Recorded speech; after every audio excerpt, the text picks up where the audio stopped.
যেভাবে একটু ঝেড়ে নিয়ে এক্সট্রা যে বুড়িটা ওটা ফেলাই দিয়ে আমি এই যে আবার এই যে উপর দিয়ে দিলাম।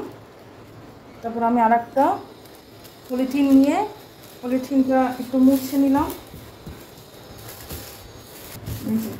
একদম পলিথিন যাতে কোনো পানি না থাকে, যে মুছে নিচ্ছি। তারপর এই যে এটার উপরে এভাবে দিয়ে এরকম লেয়ার লেয়ার করে এই যে রেখে দিচ্ছি। মনে হবে যে কিনেই নিয়ে আসছি। আজকে আমি ফ্রোজেন করার জন্য এতগুলো রুটি বানালাম, আর এটা কিভাবে বানালাম সেটাই আপনাদের সাথে শেয়ার করব। এই যে দেখতে পাচ্ছেন এখানে 21 পিস রুটি আছে, 21টা হয়েছে। এই যে প্রত্যেকটা রুটি আমি আলাদা আলাদা করে এরকম পলিথিনে করে রেখে রাখছি। এখন এটা আমি ডিপ ফ্রিজে রাখবো, তারপর ঠান্ডা হয়ে গেলে বক্স করে রাখবো। এই যে আমি 21 পিস রুটি ফ্রোজেন করার জন্য বানালাম। তো চলেন ভিডিওটা দেখি যে কিভাবে আমি এটা বানালাম। যে ফ্রোজেন রুটি বানানোর জন্য আটা গোলাইছি। এখানে সমপরিমাণ আটা, সমপরিমাণ চালের গুঁড়ি আছে। কখনো বানাই নাই, ফার্স্ট টাইম ট্রাই করতেছি। যে বানাই রাখে দিলে এই গরমে তো আসলে প্রতিদিন রুটি বানানো অনেক কঠিন হয়ে যায়। এই কারণে ফ্রোজেন করে ফ্রিজে রেখে দিলে যখন দরকার তখন বের করে ভাজলাম। কিন্তু প্রথম যা করছি সেটা দেখানো হয় নাই, যে এইটা যে করলাম, সেদ্ধ করলাম। আর সেদ্ধ করছি কারণ সেদ্ধ না করলে হয়তো রুটি অনেক শক্ত হয়ে যেতে পারে, খাওয়া যাবে না, অনেক গরম। যে অনেকখানি এই যে ভালোই হয়েছে, কতগুলো হবে কে জানে, এতগুলো বেলতেও তো অনেক কষ্ট হবে।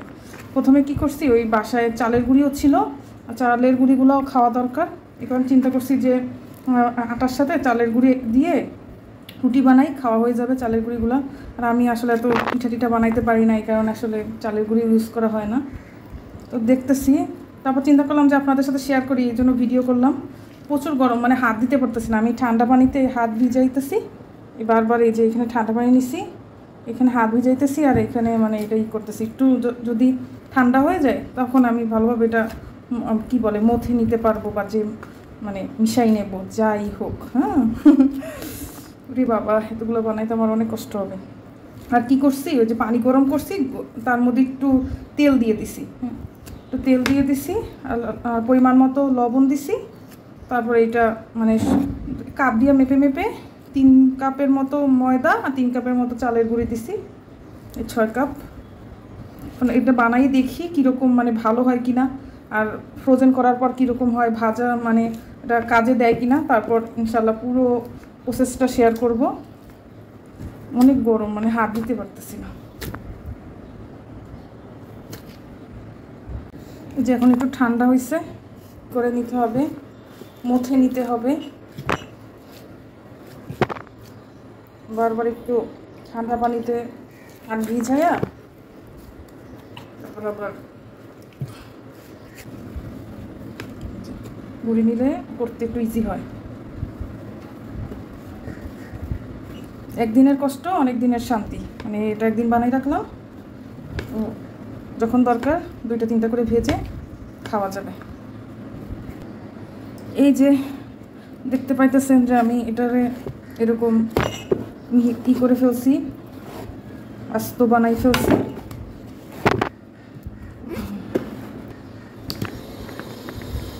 যে কতগুলো হবে কে জানে। এখন এটা একটু ছোটো ছোটো গোলা ছোটো ছোটো গোল গোল করে ফেলি, তাড়াতাড়ি করতে হবে।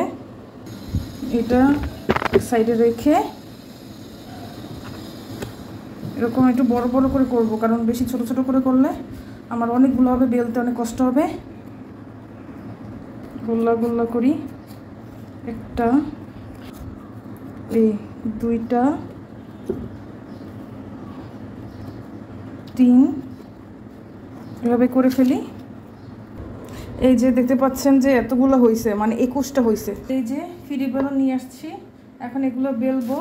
আর এটা এই যে লো ফ্যাট যে পরোটা ছিল, এই পরোটার ভিতরে অনেকগুলো কি বলে পলিথিন ছিল। এই পলিথিনগুলো আমি একদম রেখে দিয়েছিলাম, শেষ হওয়ার সাথে সাথে এগুলোতেই রেখে তারপর ফ্রোজেন করব। তো এটা পাশে রাখলাম।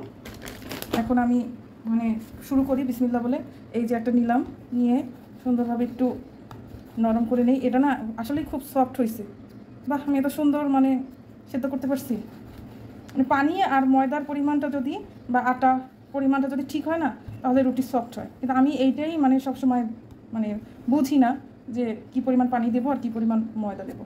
এই যে সুন্দরভাবে গোলা করলাম। এখন এখানে দিয়ে মানে একটু গুঁড়ি নিয়ে এভাবে বেলে এখন বেলবো। আস্তে আস্তে আস্তে আস্তে ঘোরাতে হবে। দেখি কীরকম হয়। আবার গোলা করতে মানে গোল করতে আমি অনেক মানে অতটা পারি না, অনেক নরম হয়েছে রুটিটা, এই জন্য মানে বেশি চাপ দিলে লেগে পড়তেছে। মান সম্মান রাখিস। অনেক মোটা হয়েছে, আর একটু গুঁড়ি লাগবে, নাহলে লেগে যাচ্ছে। মানে বেশি সফট, ভালোই সফট হয়েছে। বিসমিল্লাহ। বাবা যা হচ্ছে এইভাবে। এখন এখানে প্লেট দিয়ে দিলাম। প্রথমে একটা পলি দিব, পলির থেকে মানে বড় হয়ে গেছে, রুটি বড় হয়ে গেছে, তাও হোক, যাই পারি দিয়ে দিলাম। তারপরে উপরে আরেকটা পলি দিয়ে দেবো। এইভাবে প্রত্যেকটা রুটি রাখবো। এখন আরেকটা করে ফেলি, পলি আবার উড়ে যায়, উড়িস না।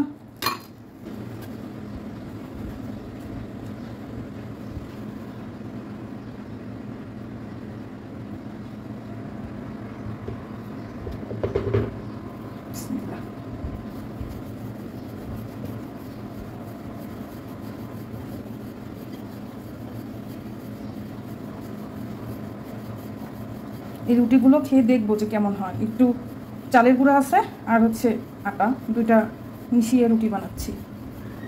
এটা তো খুব সুন্দর গোল হচ্ছে। আর একটু ছোট ছোট হলে না মানে দেখতে সুন্দর লাগতো, কিন্তু আমার কষ্ট হবে বেশি, ছোট করলে অনেকগুলো হবে, বেলতে আবার কষ্ট হবে, এই জন্য আমি একটু বড় বড় করলাম। বাহ, এত সফট হয়েছে। বেশি বেলা যাবে না, বড় তো ভেঙে যাবে। এটাও আমি এই যে এই পলির উপরে দিয়ে দিলাম। তার উপরে আমি আটা পলি দিব। তারপর বাকিভাবে একটার পর একটা করে আমি সাজিয়ে রাখবো।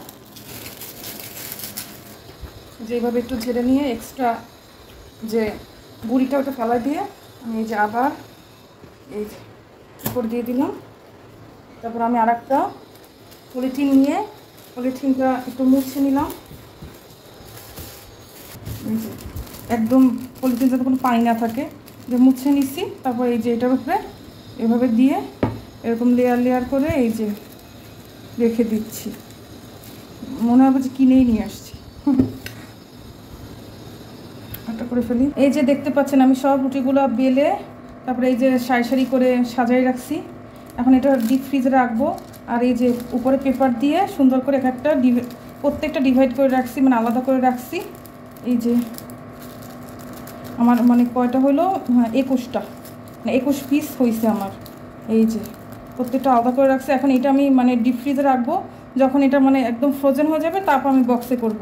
কারণ বক্সে ঢুকাতে গেলে মানে বক্সের সাইজ যদি এটা সাইজের না হয় তাহলে আসলে মানে হয়ে যাবে, ঢুকানো কঠিন হয়ে যাবে। এই কারণে এই যে দেখছেন সবগুলো একদম আলাদা আলাদা করে, এটা ফ্রোজেন হয়ে গেলেই একদম এটা যাবে। তখন একটা একটা করে যখন ইচ্ছা তখন বের করে ভেজে খাওয়া যাবে। আর এই যে অনেকগুলা বানাইতে অনেক কষ্ট হয়েছে। এই যে সকালবেলা সব ফ্রোজেন পরোটাগুলো বের করলাম। এই যে সব ফ্রোজেন হয়ে গেছে। উপরেরটা একটু কম হয়েছে কিন্তু ভিতরেরগুলো একদম সুন্দর ফ্রোজেন হয়ে গেছে। এখন দেখি এটা আমি মানে এই স্টিলের পলিথিনটার ভিতরে ঢুকিয়ে রাখতে পারি কিনা। রেখে তারপর আমি ডিপে আবার রেখে দেবো। আর যে কটা দরকার ওই কটা ভাজবো। এই যে আমি সম্পূর্ণ মানে পরোটাগুলো এই যে এই প্যাকেটের মধ্যে ঢুকিয়ে ফেলছি। এখন তো এগুলো সব ফ্রোজেন হয়ে গেছে, তো ঢুকাতে অনেক ইজি হয়েছে। এখন যখন লাগবে তখন আমি বের করব আর ভেজে খাবো। আর এই যে দেখতে পাচ্ছেন সুন্দর মনে হচ্ছে যে প্যাকেটের মধ্যে এগুলো ছিল, একদম মনে হচ্ছে যে কেনা।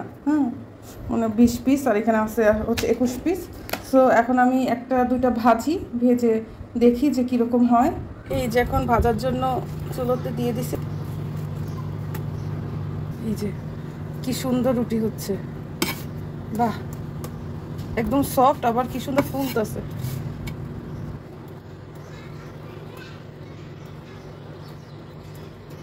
এই যে অনেক সফট রুটি।